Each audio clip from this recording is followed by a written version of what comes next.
fans! Welcome to another episode of Silver Screams Reacts. I'm Megan Salinas. I'm Katie Cullen. And today we are looking at the pilot for Helluva Boss. This should be fun. I'm excited. So we did a trailer reaction for this series. Vivzy Pop obviously did Hazbin Hotel and then basically did this as a side project. And looking at the runtime for this, I'm going to be honest, this is what I thought Hazbin was going to be, basically, in terms of runtime. I think it's partially because I've gotten so used to doing Rooster Teeth productions, where for the most part, like, the longest they run is 20 minutes-ish, and when we get a 30-minute episode, it is an event. Yeah. Or an episode that's a finale of a season and has 6.5 minutes of credits. Yeah, like, for sure. It's that sort of thing. So just over 11 minutes is more what I expected. Which means we got 3 times as much Hazbin as we expected. Yeah, which real. Again, wonderful. And it moves at a frenetic pace. What a wonderful treat. Yes. And so the fact that we're getting Helluva Boss on top of that. And so quickly after. Yeah. And so for those of you who don't know, Helluva Boss is a companion, basically, series to Hazbin Hotel, which if you've not seen it yet, Please go watch Hazbin Hotel. Also, watch the Helluva Boss pilot before you watch this. I'm going to say the same thing here that I said in Hazbin. A reaction video should not be your first exposure to the source material. It's free to watch on YouTube. It's on Vivzy Pop's channel. Go watch it and then come back to us. Because half the fun of watching reaction videos is you know what's coming and we don't. And support them on Patreon, all that cool stuff. That too. Go buy their merch, all that other stuff. So yeah, pause us, go watch Hazbin if you haven't already, watch the trailer for this, and then come back. and then watch this episode, and then come back to us. Yes. But yeah, so I'm excited about this. It's about a bunch of imps in hell who basically, according to the trailer, go and finish the unfinished business of sinners in hell. So that yikes. Sounds awesome. And as you know, we cover horror and horror-adjacent things on this channel. And so this kind of horror-adjacent comedy is kind of right up our alley. And we loved Hazbin, so I'm really excited. And the cast for this is really impressive, too. So without further ado, yeah, let's get to it. Without further ado, Helluva Boss. Click. And it's viewer discretion advised, because of course it is. Not for kids. I do appreciate that they put that there, though. All right, now I know business has been a bit slow lately. Yes, it's no one's fault, okay? I'm not naming any names here, Moxie. Now, does anyone have any bright ideas on how we can get business drumming up again? They're adorable. What about a car wash? This is hell, Millie. No one cares about cars being clean here, okay? Whoa, what about a billboard? We can't afford a billboard, sir. Helpful, Moxie. Really glad you're in the room right now. Have you guys forgotten what service we provide?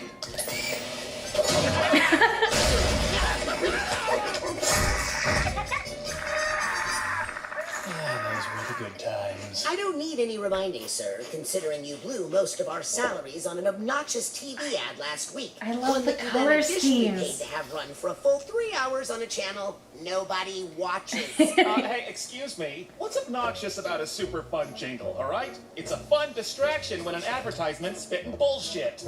People love musicals, sir. Exactly, Millie. And we're basically doing a musical. Are you gonna crush my musical theater dreams like my dad did? Because right now, all I see is just my dad's asshole talking to me, crushing my dreams of being who I truly am inside. Are you trying to crush his dreams, Were his Moxie? pupils upside down hearts there for a second? I thought I knew you. I can't believe you, Moxie, after I made you employee of the month. Okay, sir. I'm sorry. A commercial jingle is not comparable to musical theater. Nobody actually likes the jingles. I liked it. I will not agree with him in front of me. Hi there, I'm Blitz. The O is silent, and I'm the founder of IMP. Are you a piece of shit who got yourself sent to hell, or are you an innocent soul who got fucked over by someone else? Twirly mustache. For fucking a delivery man. Katie Killjoy in the background. Yeah.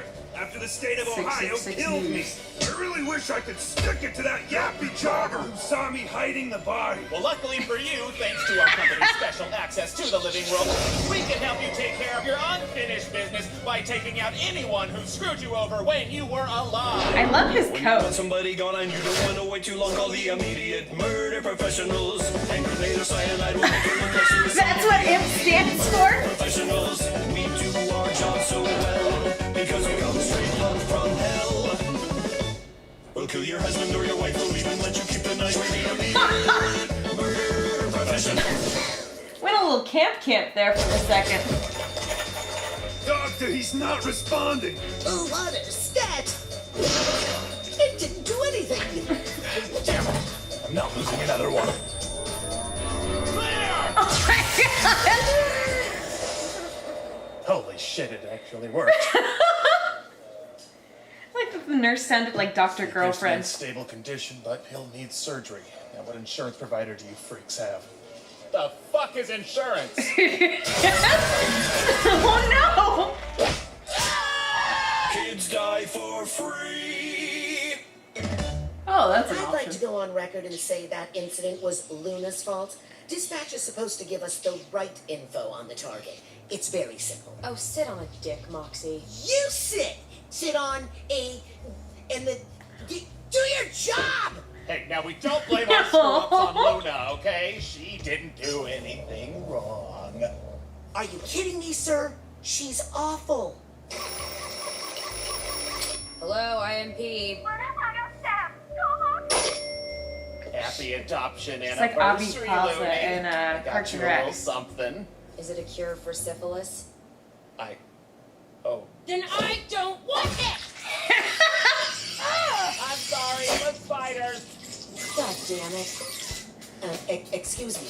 Did you fax me an ad for weight loss? No. What? Why would anyone send me this? Come on. You know why. Whoever left the fucking avocado salad in the fridge, I'm taking it because I have the worst hangover right now. Why would you drink on a work night? I'm hungover from this morning, dumbass. Is that my lunch? You know what? I can't take this assault right now. I need to blow off some fucking steam. Liz, that cookie rich asshole is on the phone, says it's urgent, wants to talk to you. Sounds a little DTF-y. Oh, God, it was one time! If I hadn't slept with that privileged asshole, none of us would have access to the living world. You what? Got the bug, got the bug. Got this fucking heavy bug. Damn. Oh, shit! Sorry, I fucked your husband. I heard you already. Oh, what can I do you for this time, Stolas? There's a political candidate causing trouble up on Earth for a few of my associates. He's trying to convince people global warming exists. Doesn't it? Well, yes, but more people die if nothing is done about it. And it gets lonely here.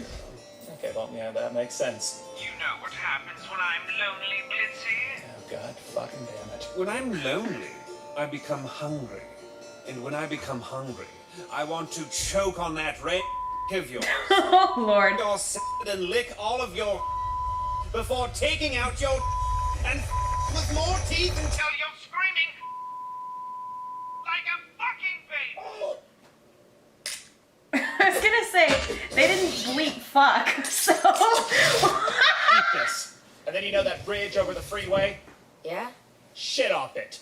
Look, the point is, Loona is a valued member of our family, and we don't get rid of family. We aren't a family. It's a really sir. cute top. You are the Look boss. at We the- are with the the straps. employees. You treat her like she's some troubled teenager. She's more like a meth-addicted homeless woman you let man the phones. That is offensive. Without homeless people, I wouldn't have half the joy and laughter I do in this life. Jeez.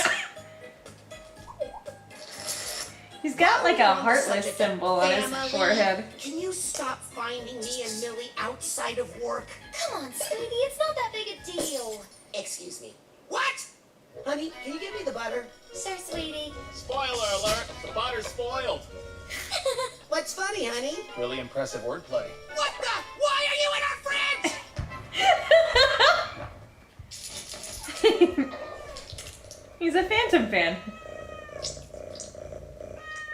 What you dreaming about? I was Purring dreaming like a my cat. parents were Yeah. murdered. But now, I'd like to go back to that. It's in hell. It's for her that I fell. Oh, Millie. Are you fucking filming us right now? Just stop doing that. I don't see what the issue is. Is there something you don't want me seeing? No. You a baby wiener haver? Sir, what you say and how you act is totally inappropriate. Calm down, Mox. You're gonna have another panic attack. I am calm. There. Oh, they are Look, so I don't judge cute. the boring couple stuff you do outside work hours, so don't judge me. Oh, I do judge you, sir. Quite a lot, actually. Mox, he's our boss. No, it's fine, Mills. Your husband is just, how do I say this without being offensive? Retarded. Does immaturely insulting me make you feel better about your sad, single life? It actually does. The only reason you have a wife is because you're easy to manage. No, he's not, you... Birds, do not talk to my receptionist that way. She's sensitive. Yes, I am. You guys are all fucking assholes. Oh, shut up, kid. You're lucky to witness this. Oh, God. It's such a mess. All right, let's get back to talking about my outfit, Nobody was talking about that. which is We why I'm trying should to be. get that ball rolling. So how does it look? It's good, right? It's been a literal hell having to pretend to be paralyzed so you fuck shits wouldn't kill me. But now I want that. I want death. You are a selfish, greedy clown. And I'm a kid. We're supposed to like clowns. Even the creepy ones. Hey now, that's not very... If I wanted to hear from a spineless jackass, I'd rip out your spine and ask you some shit. That's my husband you're talking to. That's your husband? I figured you for a slut, but I didn't know you needed dick that bad. And you? What? What about me? Nothing. I don't talk to dogs. I'm a cat person. Wow. Oh, you know, kid, you kind of are a piece of shit. He is good. Oh, fuck. Guys, I just got a text from our client. Guess he was the right target after all. Who? Him. Me? Yep, They wanted us to kill an actual child. that's what they're saying. Well, Christ on a stick. I guess there is a God. Jeez. You know, folks, with this company, I really wanted to prove that we're capable of doing the same things Oh my anyone God. else can, like killing people. So from us here at the Immediate Murder Professionals Group, we promise to settle your unfinished business or your money is gone and you're never getting it back and you can write us a bad review, but we'll play dumb to it because it's hell and no one fucking cares. You know, even though this kid was a target, he's still a child.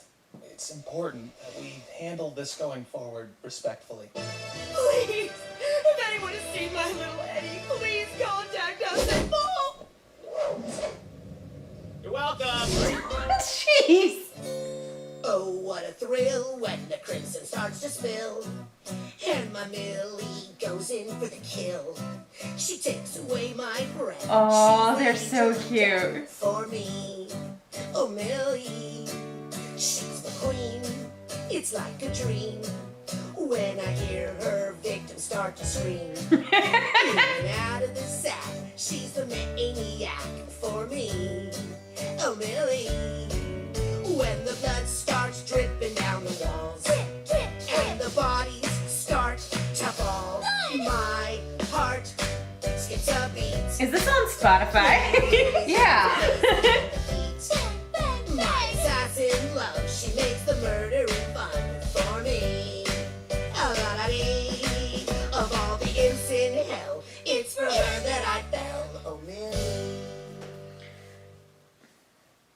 I think it was one of the artists. I don't know for sure if it was one of the artists that works on this show or if it was just fan art, but I did see on Twitter somebody doing a bit of fan art where it was the two of them sitting down at a table having dinner, and then him, like their boss, jumping onto the table, and the person wrote, "He's just the child they never had." Oh. And I do kind of get that energy here. Where Yeah. Woof. this, I brought up Parks and Rec earlier. This does kind of remind me a little bit of like an Office or a Parks and Rec situation. I'm getting more Office vibes because let's be real, this is a Michael Scott as the boss. This is not a Leslie Knope as the boss. That's the thing, is Leslie Knope is a wonderful cinnamon bun and also terrifyingly effective. Be the Leslie Knope of whatever you do. Exactly. Life goals, man. But in terms of like, this is clearly a boss that thinks of like the people they're working with as family in the way that Michael Scott and Leslie Knope do. But the thing about relative competence level of Michael Scott. But the thing about this organization is that instead of revolving around social change or even something as monotonous as paper, it's about murder. I didn't enjoy this quite as much as Hazbin. Maybe it was the character set. Maybe it was the way this first episode was structured. I'm not sure. But it you know me. You don't know this. If I don't have a character in a series that I can really latch onto, I don't get invested. Like, if you sit down and go, here's a bunch of assholes, I'm like, I don't care. This is why I've never liked It's Always Sunny, and I completely missed the Friends train, and trying to hop back on at a later date just isn't working, because don't ever let anyone tell you that the friends in Friends are good people. They're not. They're terrible friends. So it's this sort of thing where, oh yeah, everyone's kind of terrible. I'm enjoying the couple.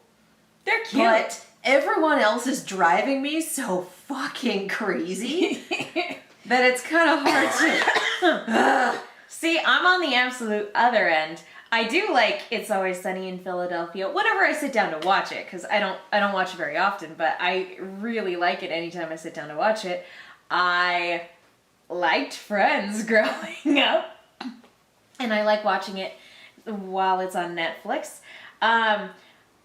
I don't need an anchor when it comes to comedy.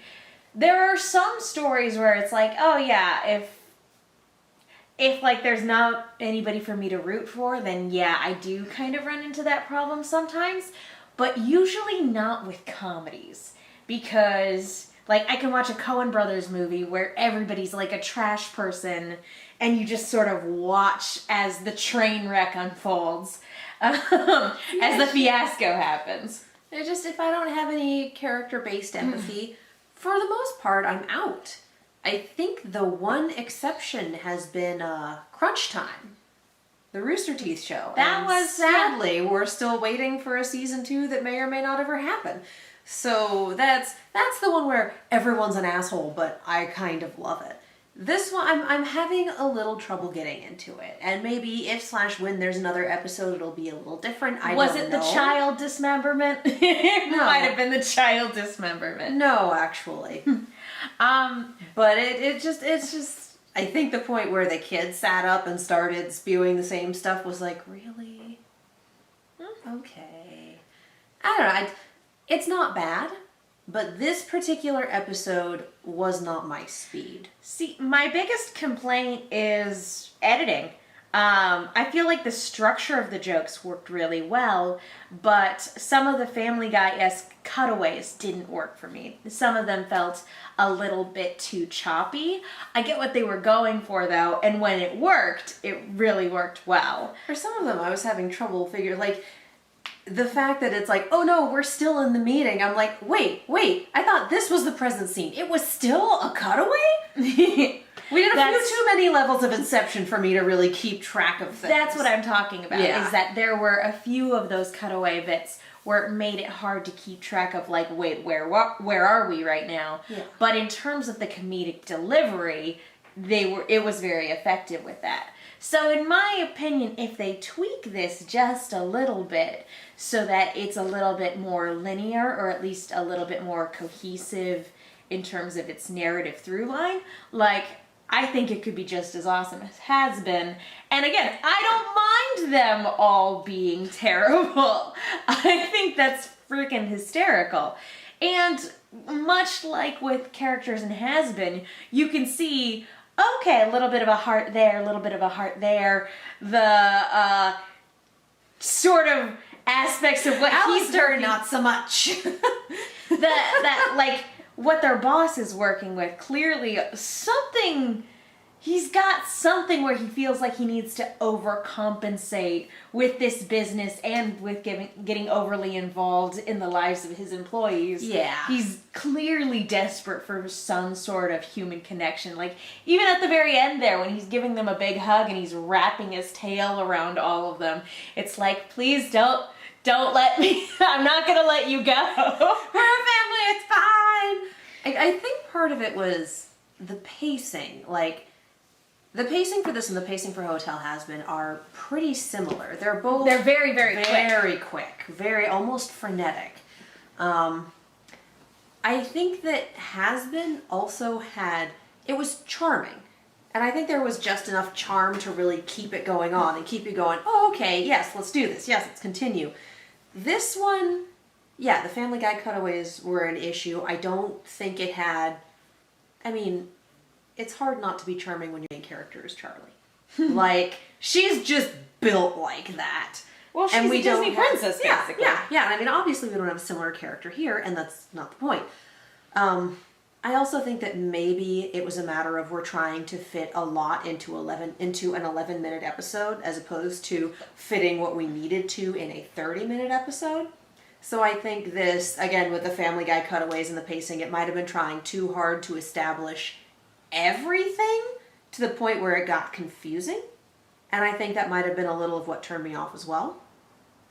That said, I'm up for episode 2, episode 3. I'm ready to give this a chance. I'm ready to see more of our married couple, more missions, They're more so cute. trying to figure out how to make this business run. Like, yeah, I'm in. I didn't think this first episode was, the best thing I've ever seen in my life, but that's a high bar. And, yeah, I'm in. I'm honestly on board for anything taking place within the Hazbin universe at this point. Because, who knows how long it's going to be until Hazbin gets picked up and who picks it up and how long it'll be in the development pipeline. And even though they're going to be doing like comics and VO stuff with those comics, it's still give me the full series. So honestly, I'm excited for literally anything taking place within the Hazbin universe at this point. I don't have a problem with the characterizations, and the only time I have a problem with the humor is when they say something terrible, like, that's retarded. Like, that I'm like, oh, I don't like that. I can see the choice that you were making with that character, but on a meta level, did you have to? But yeah. You could have said so many other things that were offensive without being like, ugh. But that being one said, fell flat. That being said, I understand the choice behind it. It's not a joke that lands for me. I get it, but I don't agree. It's not a joke that lands for me. I think that's part of what took me out of it that hard. It's like you built that up, it could have been anything, and you went for, we went for that. Okay. But, I mean, that's the type of humor that it's going for in terms of, like, wanting to be offensive and wanting to kind of, like, shock you a little bit. But I would have totally watched a 15-minute episode of this. Yeah. Like, again, giving scenes a little bit of a chance to breathe would be great. But considering also, another thing to keep in mind, they did this while working on Hazbin. So, again, I think for like, it being a little rough around the edges, again, I think that's totally fine.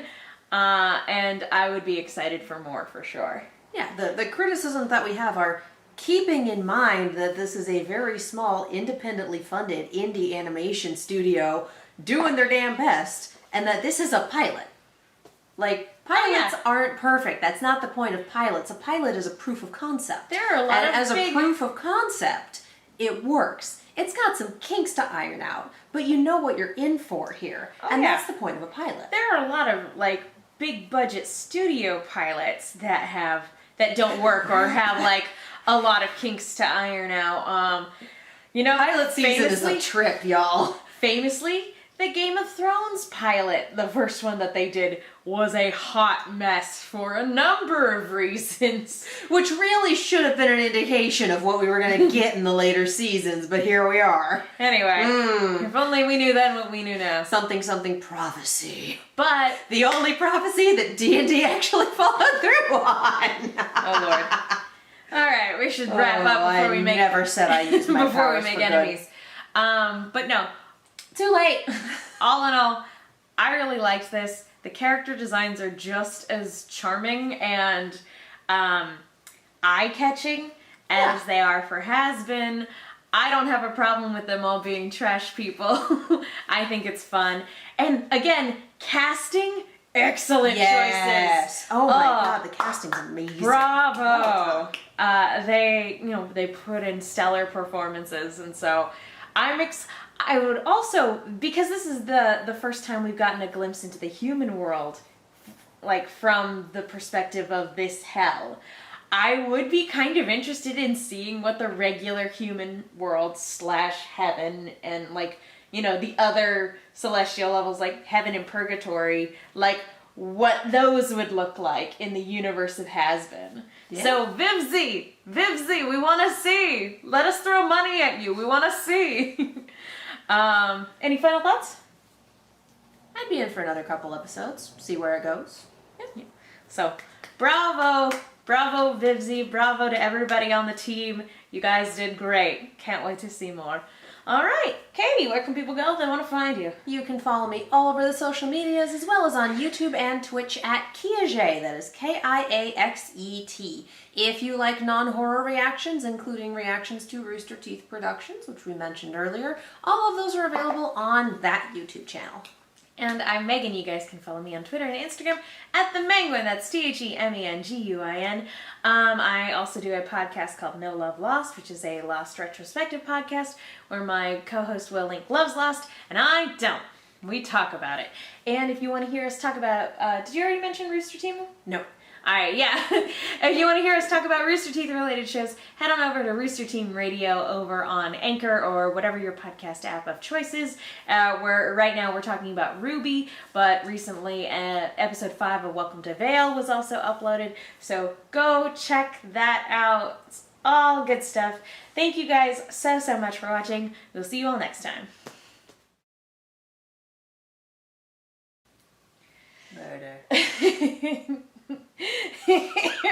I didn't know that's what it stood for. Really? I think I missed that in the trailer.